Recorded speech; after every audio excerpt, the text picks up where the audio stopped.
这是一段神奇的接力跑。安徽无为，一个在全国存在感并不高的县，它离北京直线距离将近1000公里，却吸引了无数的无为人不远万里来此拼搏。无论是黄山来的姑娘，远在北京的家，回到凤凰桥，再或者胡大龙家创始人孙玉珍、四季民福创始人季鸿生、保龄球大王及台球大王何邦喜，他们都是在各自领域里立下战功的无为人。时至今日，无为人在京的规模有数十万人，在北京很容易找到无为土菜馆、无为板鸭店，而无为街头也有质子烤肉、铜锅涮肉等地道老北京美食。无为的第一条高铁直达北京优先，在公路衰微的如今还开着京津大巴。安徽在京商会也是无为人做的头把交椅，京牌汽车在无为也是相当不少。凡此种种，可见两地联系颇为深刻。但你会好奇，为什么无为一个小县城会有相当不少的人在本来去江浙沪的潮流中前往更远的北京？今天我们来解开这个答案。无为是位于安徽省中部长江以北，面积2022平方公里，是通辽的1/30，目前人口82万，是通辽的1/4。GDP 为710亿，省内总量第5，人均中等水平。无为县是农业大县，第一产业在城市化的如今仍占比9%。水稻、棉花、芝麻、水产这些农副产品资源丰富，品种齐全，尽显无为农业特色。且无为板鸭等农副产品在省内也享有很高的知名度。境内还有2亿吨的石油和开发历史悠久的大小煤矿，北部还有丰富的石灰矿资源，工农两开花。水运上，无为有安徽知名的水利工程无为大堤，保卫深厚江北的万亩土地，拥有115公里的长江岸线和大量的长江二级支流，还有玉溪河这条黄金水调作为边境，水运蓬勃发展。短板在于公路和铁路上，1935年才正式开通第一条公路到达2坝，与芜湖对望，连接巢湖的公路得等到新中国后。至于铁路更是灾难。淮南铁路通车后，芜湖崛起，由于无为西侧只有庐江，运输价值低，且江对面同龄的交通需求主要在江浙沪，就算要过江出行也根本不需要经过无为，使得在无为境内建设铁路的必要性彻底消失。民国淮南线终点在玉溪口，很早就是芜湖的地盘。到了1977年，位于2坝镇的芜湖北站建成，才使得无为在形式上有了铁路，但有也似乎没有。无为的人口零散分布，2000多平方公里的土地，除了县城以外，就没有规模很大的大镇了。行政村和乡镇的对外交通基本靠水路和三蹦子，这样的状况不利于培养铁路客流。而在这片形似一把枪的土地，交通枢纽不在中西部有优势的班机弹夹，而在2坝这个枪口，这让无为不禁要问：我是来开疆的，你枪口为什么要罢工？不仅如此，无为还有着不在省内交通节点、自然资源储量不大的区位优势，河九铁路、宁安铁路等规划因此成功避开无为。长久以来，无为在讨论交通，尤其是铁路饭局上，连小孩那桌都坐不上。直到2015年，无为才正式开通了第一条高铁，还是地级朝制时代争取来通向合肥、铜陵、黄山的。在历年的安徽地图里，你就能观察到，无为它就不是一个交通便利的地方。就是这样一个地方，在过去的历史可谓相当之冷。它是三国时期著名的古战场，唐代就已经有襄阳、开城等重镇，北宋时期在如今吴城的那一带界限。为了组建无为，朝鲜、庐江西出地盘，直抵长江北岸。它是米芾的野望，无为米公祠就在如今无为最繁华的地方之一。清代更是泸州府下辖的重镇，依靠玉溪河水道处理巢湖流域，分享长江水域。1934年，它和富阳县、合肥县一样，成为了当时安徽人口最多的几个县。本来在这样的稳步发展下，无为就会走向农业反哺工业、水运反哺陆运、产业全面开花的时代。但好处都说完了，坏处呢？为了抵御长江洪水，无为大堤修建，明末以后，无为最重要的内河入江口神潭口它堵了。无为水运网络从中心发展不得不四散开花。1873年，神潭河彻底不能通船，无为境内最重要的黄金水料破产，人工开花的玉溪河崛起。但它紧贴无为边境，人流物流必须先至黄洛、凤凰桥中转，成本扶摇直上，这让无为的水运价值自由落体。再到清末，李鸿章一家带飞了芜湖，更是让无为忧心忡忡。芜湖这个公路、水路、铁路无所不有的地方，还能带动江南成为安徽经济心脏，无为想和芜湖对抗，可谓是梵高的卧室，门儿都没有啊！经济地位被盖过也就算了，在自然上也并不理想。处于季风区的无为，雨季变化量大，地势绵延起伏，西高东低，西部的森林和白湖、巢湖两个蓄水池保证了自然生态，也使得无为洪灾、旱灾、蝗灾轮番上阵。无为的自然历史也变成了水灾完了是旱灾，旱灾完了是蝗灾的黑暗循环。1931年8月14日，黄斯滩大地溃决，成为吴为永难忘却的浩劫。破为400多处，150多万亩土地绝收。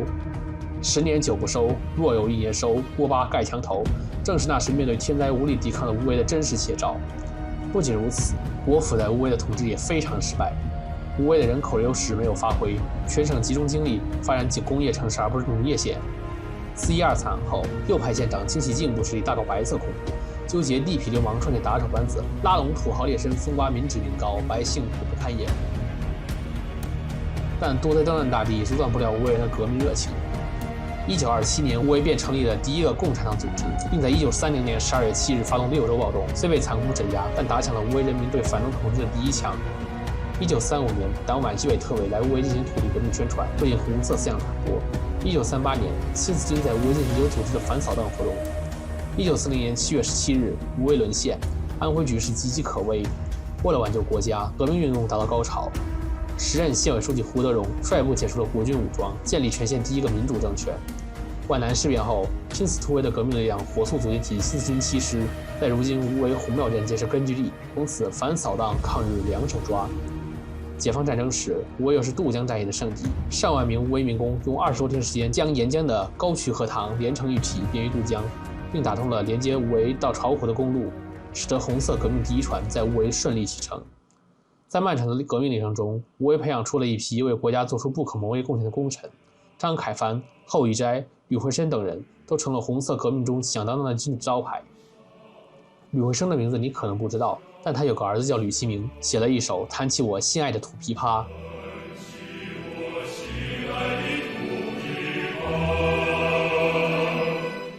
这群功臣们自然为北京的联系埋下伏笔。革命的火种埋下了北京联系的伏笔，是时格外提起了。时间来到新中国，和平稳定为吴为创造了良好的发展条件，万事都需要人。1949年到1957年，年人口增长率达到15%，人口从86万膨胀到98万，到2009年更高达142万人。吴为人敢拼敢闯敢跟敢为的精神，随着人口的快速增长进一步传承。所以这里介绍一下吴为人在京的主要来源。其一，南部的高沟、新沟一带，户籍人口约10万人，他们靠电缆业发家。虽然如今产业凋敝，竞争力远不如江苏宜兴，但一个农民能知道电缆业行业能发财，一定是靠特殊的机遇，这个我们之后再讲。其二，西部的鹤点、开城、全塘北部一带，和16万左右，这一带都是山地丘陵，农业为主，还不处于通往江浙沪的干道军2公路上，出去打工更为挣钱，但不一定去江浙沪。纪录片原在北京的家就在鹤点取景。其三，北部的石碣、红庙、盐桥镇和18万左右。石碣位于巢湖吴为的要道之中，红庙是新四军7师的龙兴之地，且北京也有个红庙，形成了巨大历史玩笑。盐桥作为北部的延伸，更会受到人口迁徙习惯的感染。还有十里墩镇、虹桥社区等地，这些大小居民点的北漂组建成了庞大团体。虽然也有大规模江浙沪流动群体，但那些从山里去北京的，凭什么就能和坐船去江浙沪的分庭抗礼？明明进京就是舍近求远，去江浙沪不好吗？而北漂们翻牌的关键，表示长久以来革命历史中老干部们的力量。知名例子就有革命家后以斋，作为北京大学出身的进步分子，他和夫人刘芳一起投入解放事业。他把自己的孩子托给保姆邹大少，这位大嫂为了孩子的安全，决定让孩子跟着已经北撤到山东的新四军7师一起撤退，并在1947年成功让一家3口回到吴为团圆。而这样的例子影响，吴为保姆的忠诚度可见一斑。这些年已驰物的吴为籍老干部和烈士家属们更喜欢把家人亲戚们叫上成为保姆，这样革命者们能保持在老家的生活习惯，也能先富再能后富，使得全家扎根北京。吴为位于江北，小气候上和长江以南有巨大区别，使得吴为人在江北片区里能更适应北方气候，职业稳定性有所保证。先期的路径选择，随人口增长成了一代传承，人们口口相传，去北京给某某保姆就能挣钱。吴为作为农业大县，当地人既要种田要做家务，再加上天灾战乱，为了应对突发情况居安思危，生产家务一条龙成了男女都得会的技能。至少以我家人来说，绝不会因为是男人就可以不干家务游手好闲。从小学开始，各种家务是必备技能。即使吴为仍然是安徽重男轻女的重灾区，但家天下在先的意识使得男女平权更为显著。吴为的家长更有拖家带口挣钱，女性因此更有勇气独自外出谋求生计。在男性赢得了机会和天地的时候，女性赢得了不可多得的自主和自由。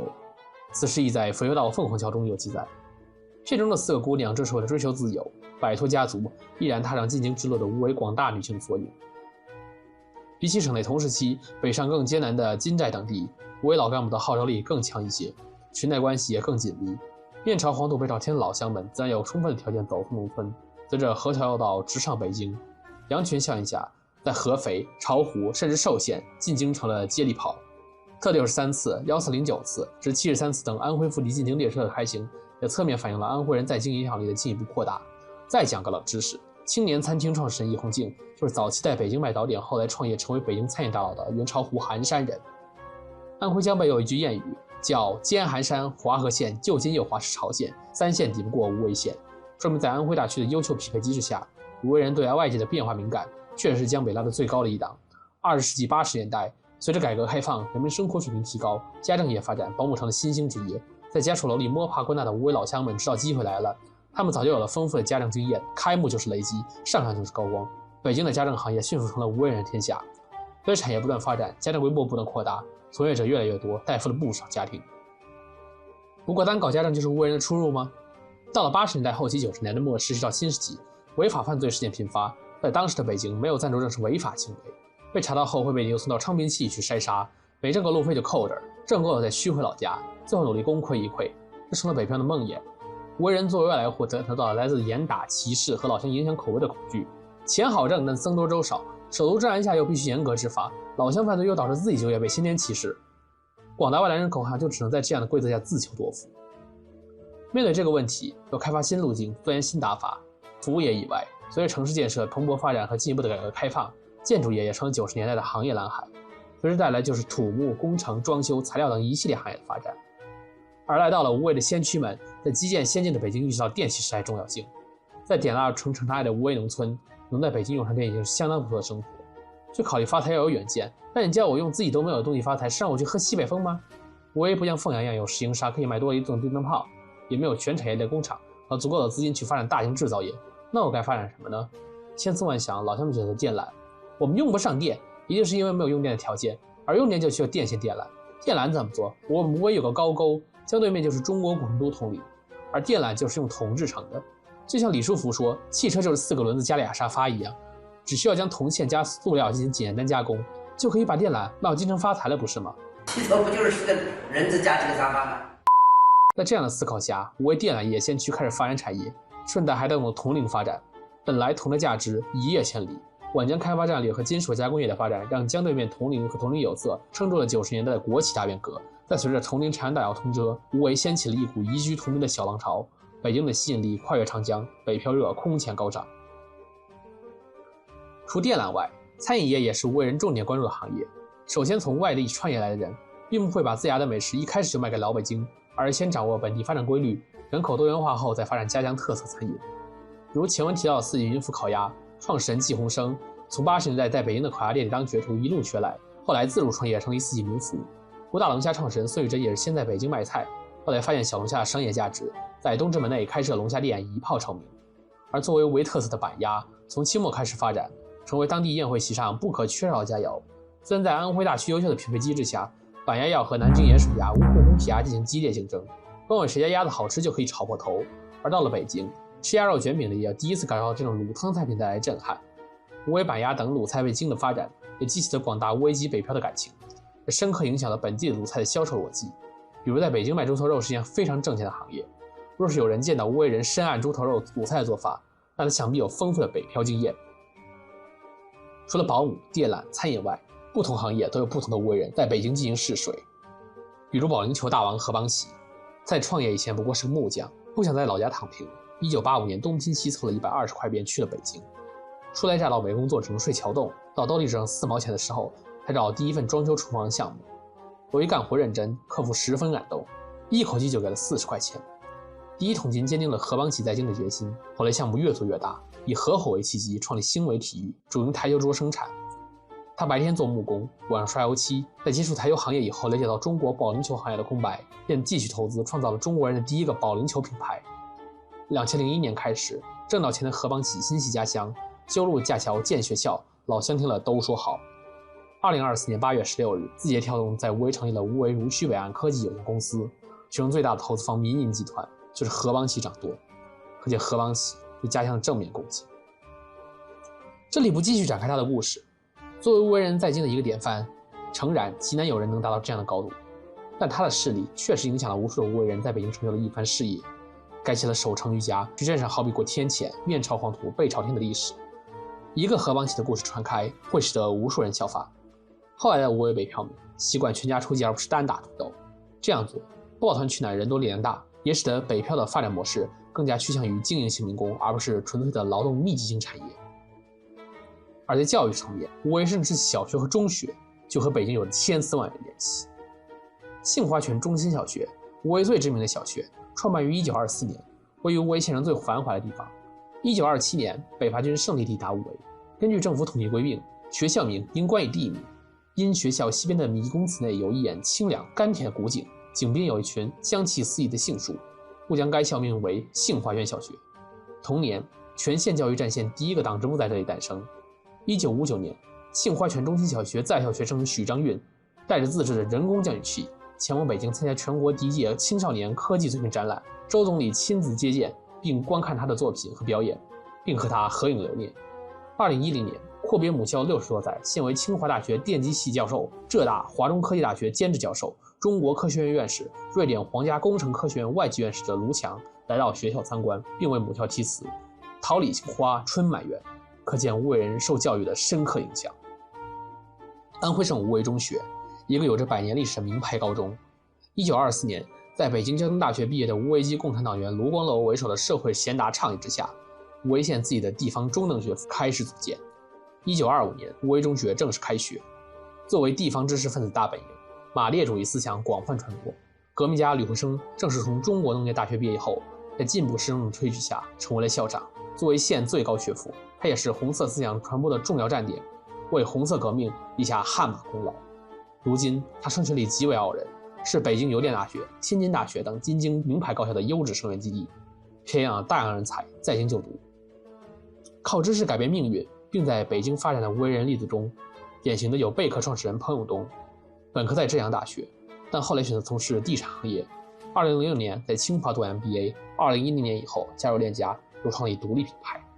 还有央视主持人罗振宇，1973年生于无为，虽然没有证据表明他是无为哪个镇的，且早期是在芜湖一中读书，但他的履历又一次展现出了无为人对北京的路径依赖。先考入华中科技大学，后来升入中国传媒大学，97年开始留在北京，在北京师范大学当老师，2000年以后进入央视成为主持人，后来独立创作节目。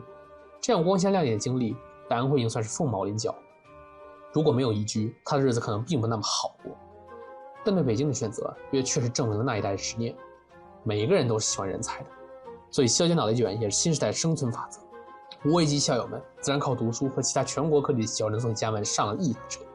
只不过这辆车怎样走，就是另一个故事了。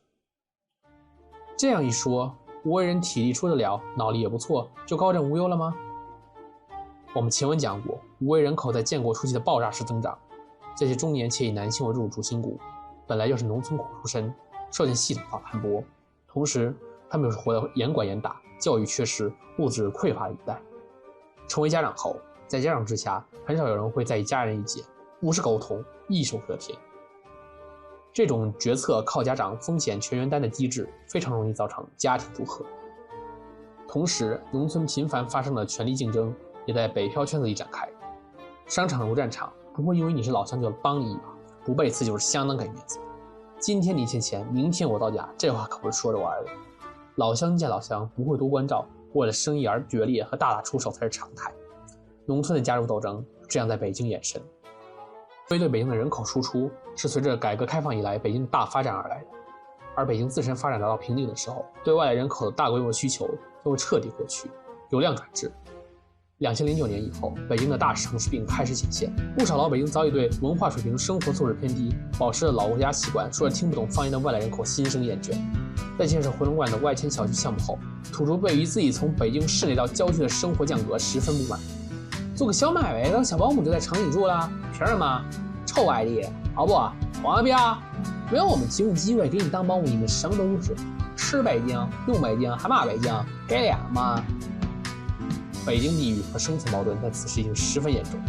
直到2015年，一位福建籍蔡姓人出手，包括一家3口在内，大量外来人口原本的定居点经大规模改造，对于文化不高的北漂来说，大部分人难逃系统的疏解。要是想继续北漂，必须另起炉灶，据加班签。受不了的事儿，麻溜滚回去。啥？你说你生这长这，生病都是养老院所看的，读了东市口小学，俺搁这中考高考，我滚，臭ID，讲几句话就冒充北京人了。你家身份证开过110吗？是北京公安局发身份证吗？你知道110找人哪儿吗？知道脆皮啥意思吗？知道往4有4院吗？知道豆汁儿吗？知道不会测矮人吗？吃过伊利吗？家门口有美快客吗？知道昆明体育场演干嘛吗？知道原山环水吗？坐大一路吗？知道大公小公指是什么吗？知北京国安吗？没让你一家上哪，这1级就不错了，还犟嘴。在民意和政策的双重作用下，2015年8月13日，一家人近20年的北漂人生结束。我也算是彻底和这片生我养我的土地告别，也算是北京外来人口政策上在一个个人体现很大的注脚。武威培养了这么多积极人才，且常年保持安徽县域前列，又有巨大体量，在第一超市时代一度风光无限，盖尔带头巢湖，这样的武威一定是很令人为人满意的吧？并不。我此前讲过，武威本来历史并不长。明初之前，武威西河以东地区都属于和县管辖，此时没有武威东乡开店。斗沟地区属于含山同城乡8督，北山乡4督管辖。二把汤沟属于河州的周新乡32督、33督管辖，完全是个和韩拼多多。泸州府高光不在以后，民国时期的武威实行区乡保甲制度，非常散装。武威沦陷后，抗日民主政府为了团结革命力量，分成了1个县政府和4个办事处，再加上自然抵抗力弱和江北港口不占优势，武威对长江北岸的控制力达到低谷，甚至武威对待江心岛、黑沙洲才从新中国后正式划入。随着同宁建市，武威的版图进一步缩小。须坝原本是武威的江心乡，划入同宁，为兴建普及为农场。武威广大的西南部腹地，包括陈窑湖镇、灰河乡，也划入同宁。同宁长江大桥开通后，武威滨江边境大镇土桥降格为社区，武威的滨江优势消失殆尽。南面和同宁此起彼伏，北面和朝鲜也剪不断理还乱。为了新建望江水库，1970年朝鲜不仅划出部分乡镇给武威岩桥镇，还有锥山村，作为如今巢湖的土地，被口口相传称为武威的飞地。它因为农业合作化，我和武威联系紧密，而正是由人民政府确权，列等到1981年，武威的散装程度可见一斑。我在这段讲了很多从明朝历史开始，再到近来的1970年，也解释了一个从旁人不理解但很现实的问题。武威土地虽然广大，但大多都是从别人割过来的，这导致武威全境的人对武威县的有认同比例并不高，更爱称呼自己是某某乡镇，或者直接说自己是安徽人，这为后来武威的命运埋下了伏笔。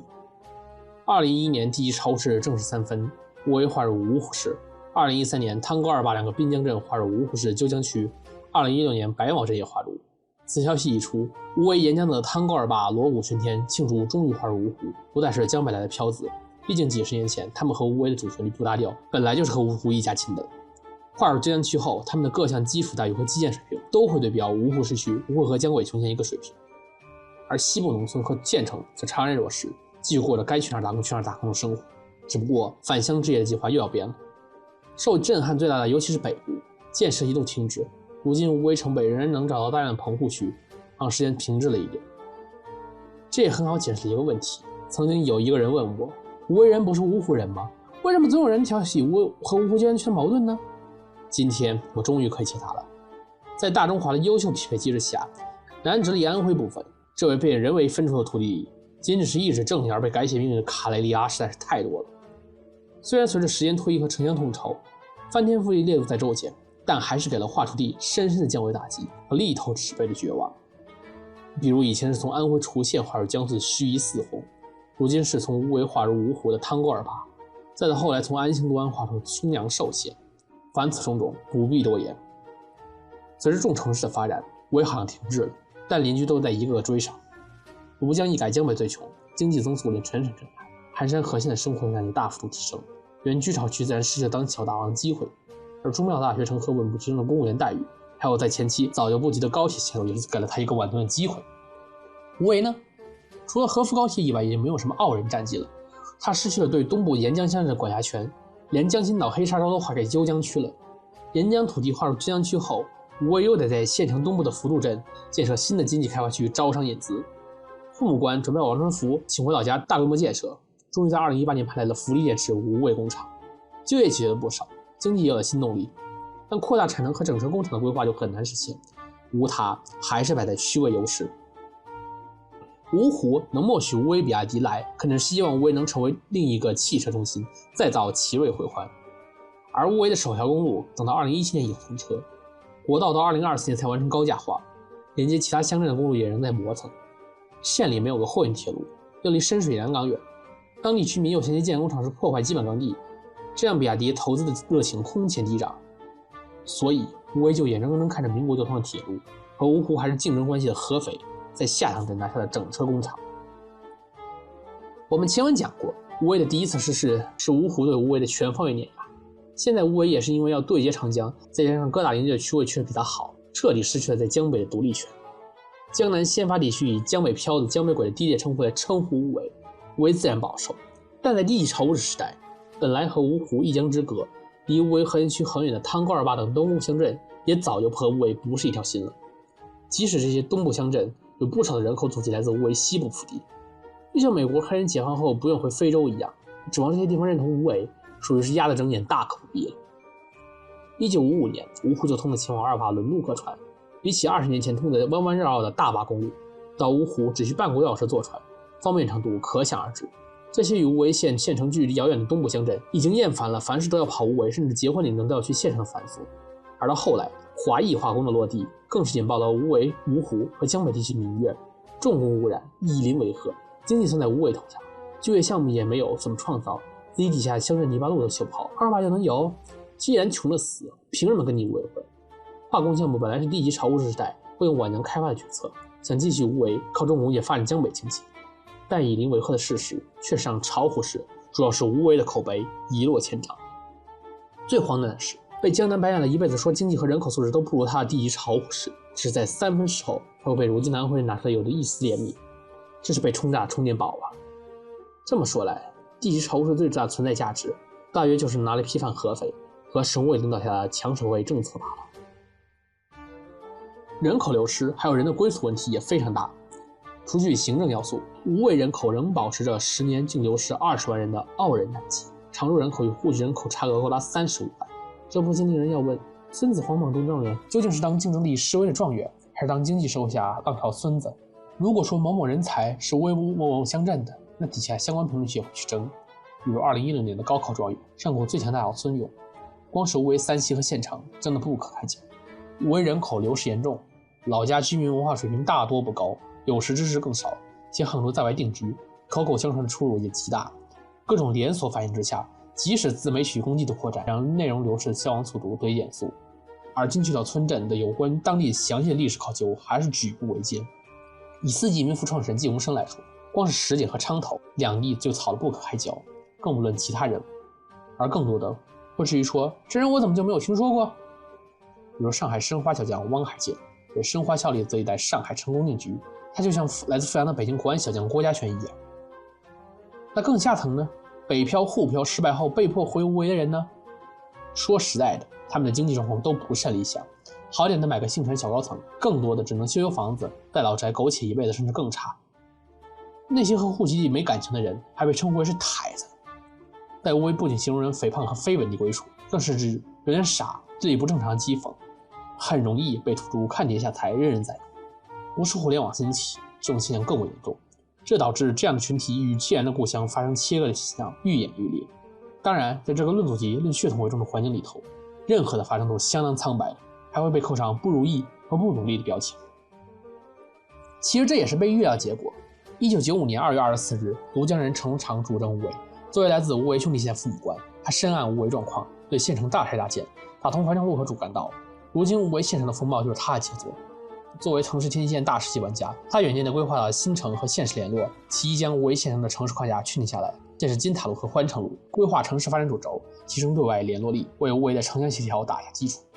其二，陈县长看到皖江第一代崛起和芜湖城乡大桥建设如火如荼，精准能见到无为和芜湖的联系将会更为紧密。他主张修通无为县城直达芜湖的公路，也就是如今的通江大道。当时的人们没有想过在洪水侵扰的东部围田里修一条高等级公路直通芜湖。28到无为的公路虽然弯弯绕绕，百里多长，但毕竟能用，你冒着这么大风险直通干嘛？此前因为截弯取直和躲避围田洪水、怀仁县改线和玉溪河平行，使得无为错过了半个多世纪铁路。陈东昌主持修建的通江大道，主张改善无为交通窘境，想通过公路让无为加速入江浙沪，弥补铁路不足遗憾。他的远见是正确的，它成为了347国道的一部分，成为了安徽重大的横向公路工程。无为和芜湖、江浙沪的时空距离被拉短，但也让无为彻底失去了地势时代议价权。如果说以前靠行政手段，28等地人还有着靠孩子上无为中学望子成龙，靠隔壁村镇谈婚论嫁，靠人民政府编制调动等方式和无为有一定联系，而划入椒江后的汤沟28等地直接享受芜湖优质资源，教育上没有必要为了无为中学而放弃芜湖一中等更好的高中，商业医疗更不用讲，两地经济依靠国道和芜湖长江3条的建通以后直追神向，各项产业快速崛起，迅速发展，发展水平甚至超过无为县城。华为云计算中心、一级山医院江北院区、芜湖过江隧道等重大项目让无为望尘莫及，两地割席已成口实。就这样的发展状况下，芜湖的历史逐渐被发掘，其受重视程度依靠全省经济第2、省内副中心城市等前程价值远甚于其他城市。移民人口的涌入重塑了当地的意识历史，而无为内部是什么样，又是另一个故事了。你讲义家，你也叫昆山？讲到这里，我们也可以看出，3分巢湖，无为划入芜湖，城乡与经济建设中心又一次倒向羌黔江越枪口，是安徽皖江经济带布局的必然结果。而枪口调转过来，在万人眼里同样一片芜湖里，这片本来就散装和四海峡地方硬挤成了一起，成为了鸡犬不宁的舞台，也是这片土地上最为荒诞的黑色幽默。确实，无为作为一个县的存在历史只有1000年，实力逐渐被邻居超过以后，在这片比江苏还要散装和散架，喜欢以历史论高低，以行政论资源，以抱大腿发展法则的安徽，天花板已经见顶。2019年升上了县级市的无为 GDP 总量被邻居的庐江超过，人均 GDP 的增速度也不寒山可见，而且仍然和芜湖市有着巨大差距。但讲到这里，很多人就说你不能为数据论，必须看实打实的建设和人们口袋有多少钱。对于实打实的建设，我很难评价新市给无为带来什么。无为只要属于芜湖，在老家上实牌就能免费过江；无人的教育，只要钱管够，在老家也可以上县中国际班准备出国；无人的出行也逐渐习惯自己开车，而不是等着公交车；无人的医疗只要财政到位，老旧腐朽的医院自然也可以建一个新楼。而在人类社会里，想过上这样现代化的日子，必须得有足够的实力在县城定居养活自己。无为人确实凭自己的力量创出了天地，但这一切都是自己的努力吗？而且如果只是靠努力就能改变命运的话，为什么在外面挣到钱的他们仍然有出走决心呢？10几年来培养了积极人才的无为，为什么仍然没有靠住高沟点的衰落？为什么经济数据还是被隔壁穷邻居超过了？为什么在江浙也是非常穷的水平呢？跟每个想回到县城躺平的人一样，即便是在县城安心定居，外部因素仍不可避免。他房价碰未销，巅峰房价高达1万多一平，他公交网络还不完善，他的医院实力还不如邻居的景县，他还没有麦当劳，他县城小得可怜，坐高铁还是只能靠合府北上，且无为站扩建遥遥无期。而也许江浙沪还是要中转芜湖，还会被江浙沪拿来对比说怎么还不如我家小镇。正是在这样的经济社会层层比较、历史地位的相对滑坡、强地意识时代下，县位于衰微中，无为在省内舆论上还会被冠以历史发明家和吹牛大王的不雅头衔，包括但不限于夸大无为中学的战绩，吹嘘合福高铁在无为市的主观因素，吹嘘无为名人个人能力，夸大无为外来人口的数量和分布广度，夸大无为人的自身经济状况，对无为成年有迷之自信，对无为交通有迷之自信，对无为设立地势有迷之自信，对无为一心想和芜湖之气感到不屑。而更有人指出，无为这样激进和浮夸的民风，甚至会导致无为进一步的四分五裂，就像汤沟28背离无为那样，让其他边境乡镇也失去对无为的认同。会随着县域经历的颓势，给了其他地市分解无为的可能。怎么才能看待这样一些历史呢？我说不出答案，因为在正确的人眼里，你不够正确；在错误的人眼里，你就是个错误。这就是如今的无为。他的 IP 热度自然是如此，引以为傲的无为人还是没能熬过城市化下对既有大都会的重视。很多无为级成功人士要么直接定居北京拿到户口，进一步高飞海外，而其他更多验证了北京内地的北漂们，要么去周边的天津、河北，或者拿足够的钞票回老家修房子买车子，或者去县城买房，给小孩读书，甚至养活地产公司，然后等着孩子成为主体下，继续谋着更远出路。有人说这样的日子过得挺好，我就喜欢县城的安逸，大城市已经卷无可卷了，干嘛这么拼命？明天自有出路。随着经济中心的再一次南移，北京的吸引力逐渐衰微。2024年，北京的安徽籍常住人口比深圳少，在京内选不如回家躺平或者另谋出路。对于我这种身在北京长在北京的串子，一直是一个无根的存在。北京和无为的羁绊确实承载了我太多的回忆，也有我自己的塑造承诺的不可多得的条件。我一直在思考，到底是在人为，还是人被时代一直裹挟着前行？无为从古代的高光开举，到旧社会多灾多难，再到如今没有逃脱现实命运。当县城不得门窗热死，家庭走大相定理，人宽容追求土地人们。而像我这种认为无为人在北京有很高话语权，数量不少的人，也会被无为人去江浙沪的数量比北京多这样的宣言给淹没，成为一个无为人在意的存在。甚至在重庆也会被说，怎么还不随我们江浙沪的打脸，非常悲哀。这也正是我来介绍这片土地的原因。我不论再怎么不属于历史，历史也决定了我出身。因此，在美国终将会被遗忘的角落，我会努力去靠记录和表达对抗遗忘，展出这些终究无人关注的故事。为了致敬小约翰·可汗，我会把这套介绍每个地方不同历史的系列命名为奇葩小城。感谢大家观看这里，我是地理师戴南，期待下次再见。